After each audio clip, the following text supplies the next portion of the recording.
Graham and Fiona and Graham, living the dream on the 1st of July 2024. And today, we're not going to be able to pass go.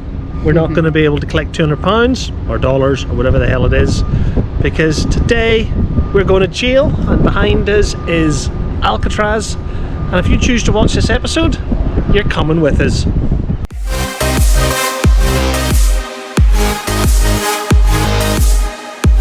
Hi, I'm Graham, and this is my wife Fiona, and we have always had a work hard, play hard philosophy. From London to New York, and of course the Caribbean, we live our dream through travel. And of course, the odd cocktail. And here on YouTube, we create our memories while living our dream. So come and join us as we share our memories with you.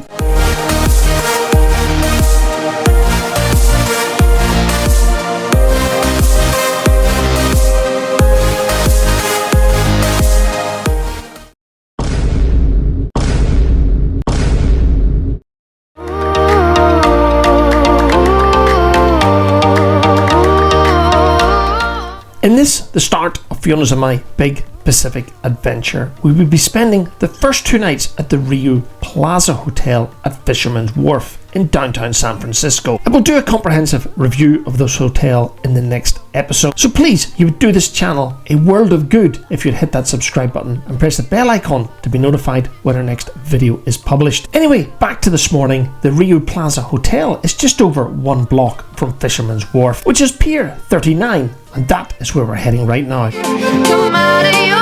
You may wonder why Fiona and I are wearing fleeces on the 1st of July in California, but some of you will already know that Mark Twain famously said, "The coldest winter I ever spent was a summer in San Francisco." On this particular Monday morning, the 1st of July 2024, it was only 13 degrees centigrade, 55 degrees Fahrenheit. But we wouldn't be wearing the fleeces for too long because the temperature was due to increase into the mid-20s centigrade, mid-70s Fahrenheit by the middle of the day. And just after 5 minutes from leaving her hotel, we were approaching the traffic lights that would take us across to Fisherman's Wharf here in San Francisco.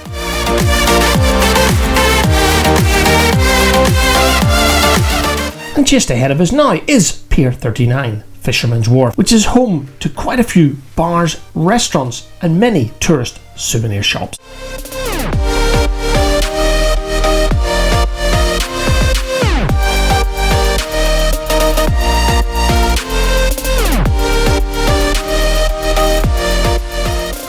And straight across the bay in front of us now is Alcatraz Island, the home to that infamous prison. The ferry, and therefore all of the tours to Alcatraz Island, leave from Pier 33, and that is where Fiona and I will be heading right now.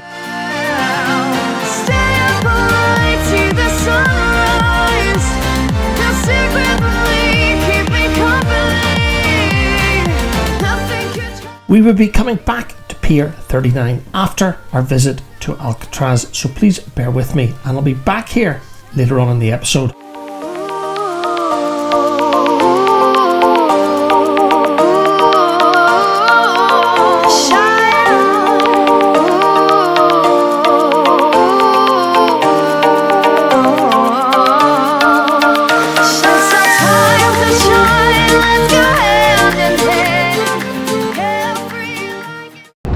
Well, my fleece is off. Taps off.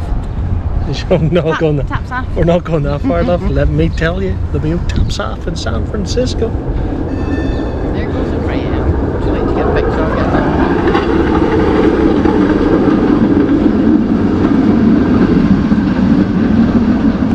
it? As I said previously in the episode, the ferries to Alcatraz leave from Pier 33, and I pre-booked our tour several months ago while home back in the UK, because it is the first week of July and therefore the 4th of July holiday week here in the United States, and I knew it was going to be very busy, and I'm so glad we did, guys, because the tours to Alcatraz were booked up days in advance. So what did you say about the escape attempt? If you escape or attempt to escape, you have to wear a ball and chain for 3 months. You've been wearing one for 25 years, nearly? 23 years this year? 23 years married this year, yep. The advice on the ticket was to rock up about 20 to 30 minutes before your allotted time. And I booked the ferry just after 10 a.m, so Fiona and I headed towards our allotted queue well in advance.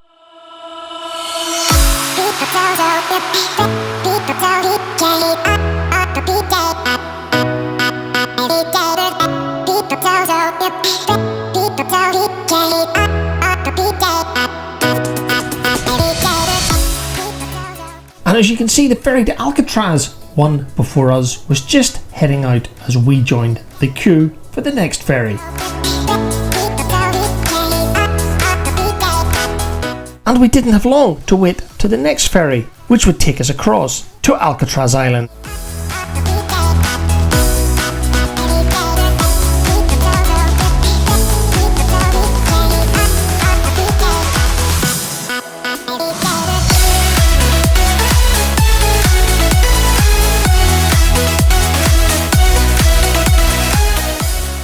Yep, Americans love their overpriced snacks. And for point of reference, alcoholic drinks were only available on the ferry back to the mainland from Alcatraz. And our plan this morning was to get outside and up to a deck that gave us a good view of the island as we made our approach.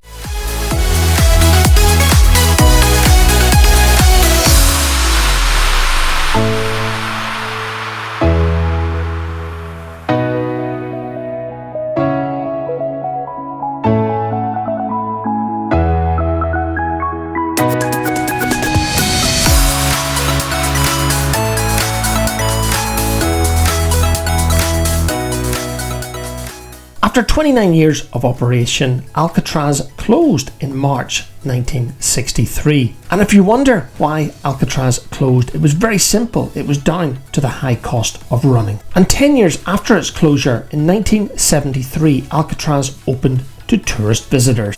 And this would be my third visit to the island, first in 1990, second in the year 2000, and now on Monday, July 1st, 2024.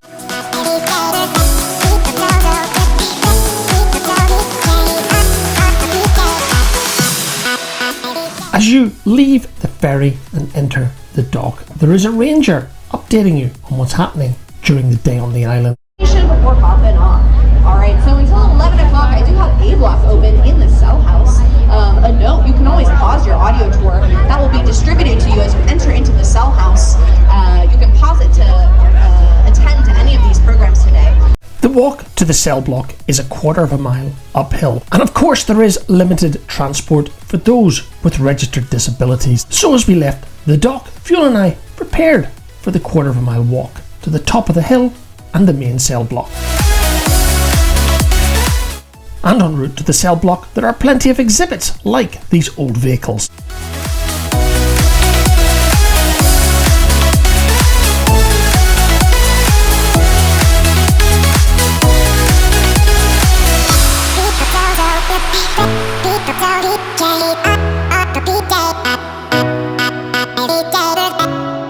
I meant to say this earlier in the episode, but this was Fiona's first visit to the Bay Area, San Francisco, and therefore Alcatraz.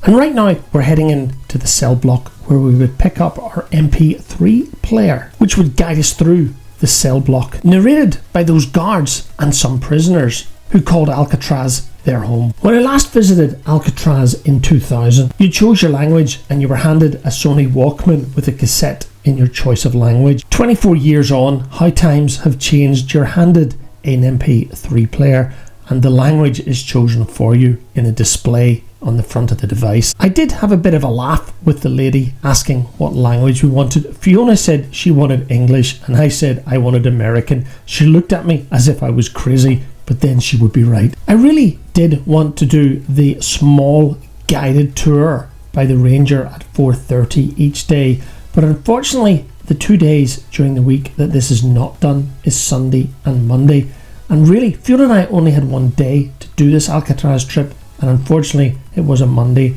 so there was no ranger tour on. Yeah, I'll just have to come back again some other time. Anyway, back to today. Fiona and I were listening to the MP3 players and the narrators walking us through the guided tour of the cell block here in Alcatraz. And at the time of editing this video, it's been more than 3 weeks since Fiona and I visited Alcatraz. So I'm doing my best here, guys, to remember what we were told. Of course, we were shown the cells to some of the more famous prisoners, or should I say infamous prisoners here in Alcatraz. Names like Machine Gun Kelly, Michael Stroud, and of course Al Capone, to name but a few. During the 29 years that Alcatraz was open, 14 separate escape attempts were recorded. However, none were confirmed as successful. And what you have to remember is that Alcatraz was a prison within a prison system. And at this part of the tour, Fiona and I are in the punishment block, where prisoners that refused to play by the rules here in Alcatraz were locked up for days, even weeks at a time. So all in all, Alcatraz is a very interesting tour, and one that you should definitely do if you're in the San Francisco Bay Area.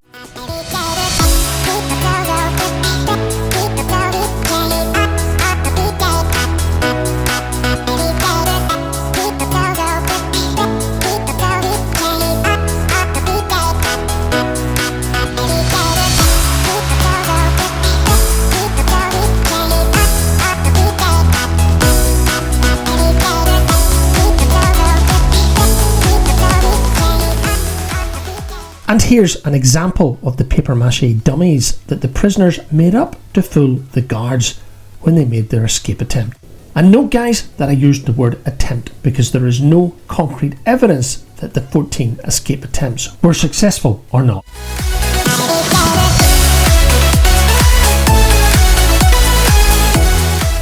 And Fiona and I are now heading into the last part of the indoor tour, and that's the dining hall.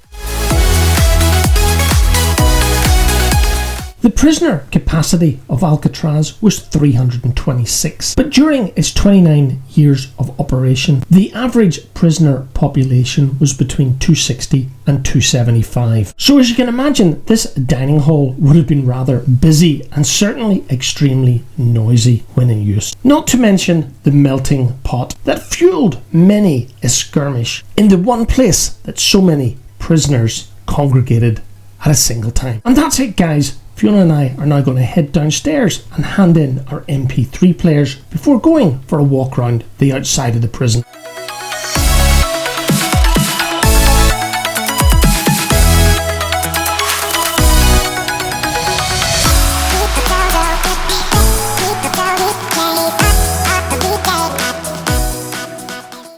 Well, have you escaped Alcatraz yet? Not yet. How long do you think you'll have to wait for release? For good behaviour? An hour.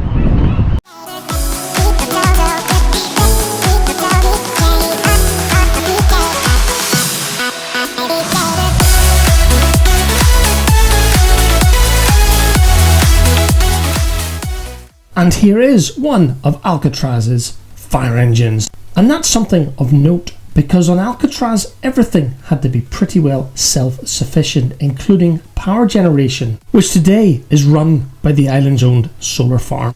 But anyway, back to today, you can see Fiona and I were heading for the ferry off Alcatraz in the direction of San Francisco itself.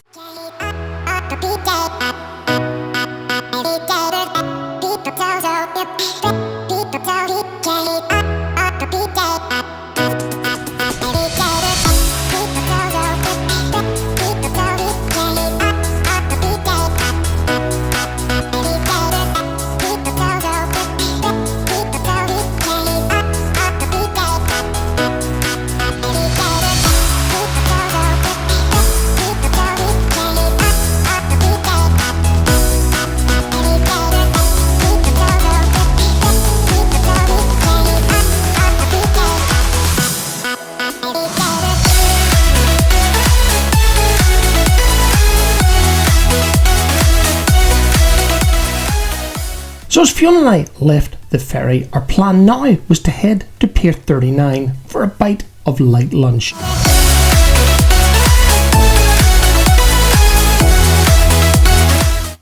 And here we are back at Pier 39.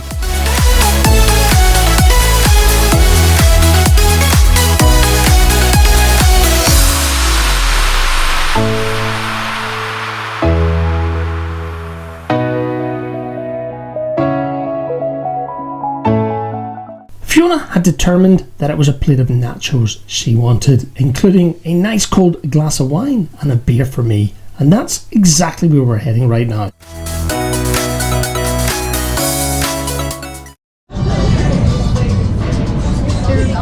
Cheers.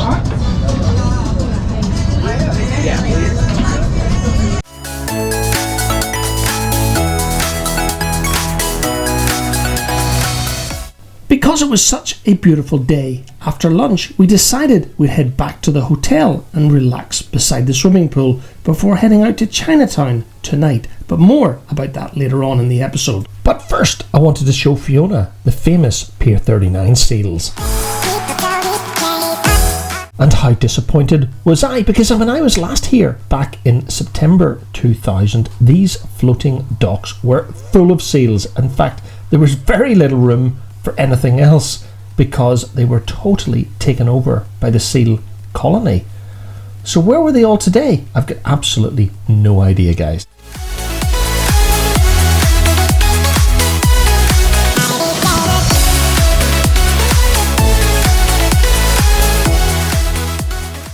So giving up on seal spotting, it was time for Fiona and I to continue our walk back to the Rio Palace for some relaxation by the swimming pool, or so we thought.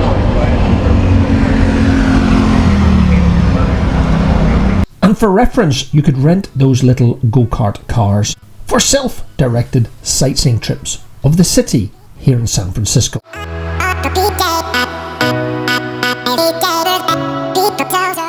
And here we are, back at our hotel, the Rio Plaza, Fisherman's Wharf. And I really do mean it, guys. It is only a 5-minute walk from Pier 39. And I will do a comprehensive resort, or is it hotel and room review in the next episode. So you know what to do, guys, if you want to continue following Fiona and I on our trip around San Francisco and beyond here in Northern California before heading to Hawaii. Please don't forget to hit that subscribe button and press the bell icon to be notified when our next video is published.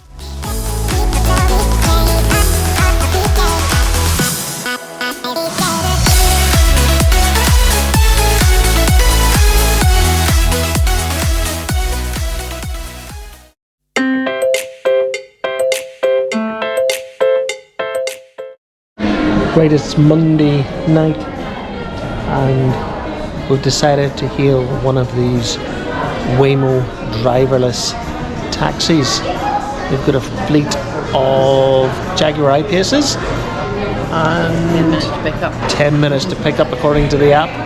It's a bit confusing to use compared to Uber, but let's see what happens. We're going to go up to the House of Nanking in Kenny Street for Chinese. Well, that was what Brandon recommended. Yeah, if it's not what we fancy, we'll just go somewhere else. Sorry, Brandon, but let's see how we go. Waymo, who were formerly known as the Google Self-Driving Project, and at the time I edited this video, Waymo was available in Phoenix, San Francisco, Los Angeles, and they were preparing to open in Austin, Texas.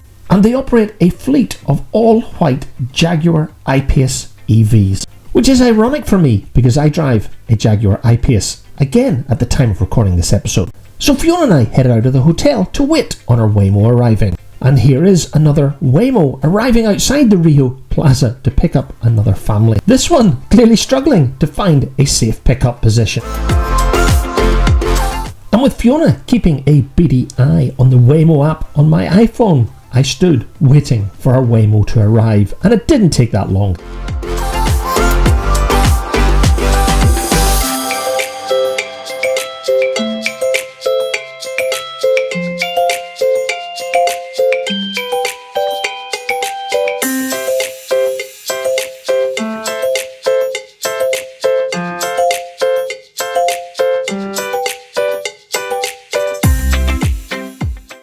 And let me tell you guys, as a first time user of Waymo, and certainly our first time in a driverless car, this was weird. In fact, it takes weird to a whole different level.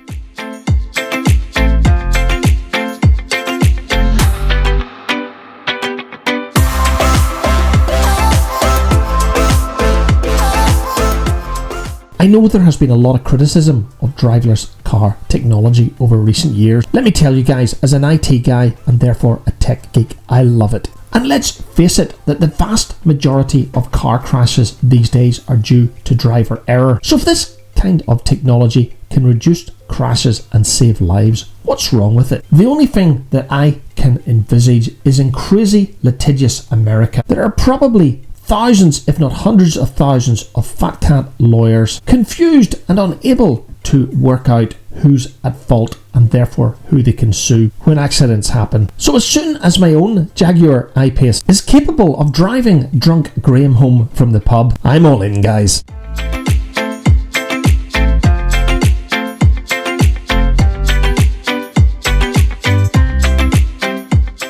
So in this, our first Waymo journey, the car did get a little bit confused around the tight streets of Chinatown in San Francisco. It made some decisions that I probably wouldn't as a driver, and at one point a Waymo agent did contact us in the car to ask why we were stuck. The bottom line, guys, we were stuck behind a bin lorry, something that happens every day, probably in every country in the world. But in the end, it got us there. And you know what was even better, guys? We didn't have to tip the driver.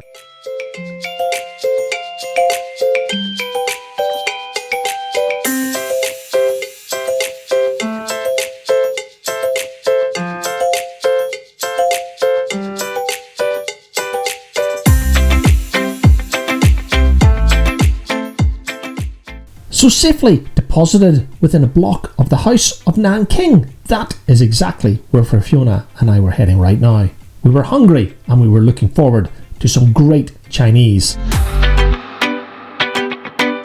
And oh my goodness, guys, it was fantastic. One of the nicest Chinese I think Fiona and I have ever had. And my message to Brandon, who we would be seeing tomorrow and you'll be seeing in 2 episodes time, great choice of restaurant, Brandon. Thanks very much for the suggestion. And that's it, guys, for Monday and our first full day here in San Francisco. The next episode will be a Ryu Plaza hotel and room review, followed by Brandon's Bay Area tour. So again, you know what to do, guys. Just hit that subscribe button and press the bell icon. You'll be helping the channel out and you'll be notified at the same time when our next video is published. Thank you very much for watching.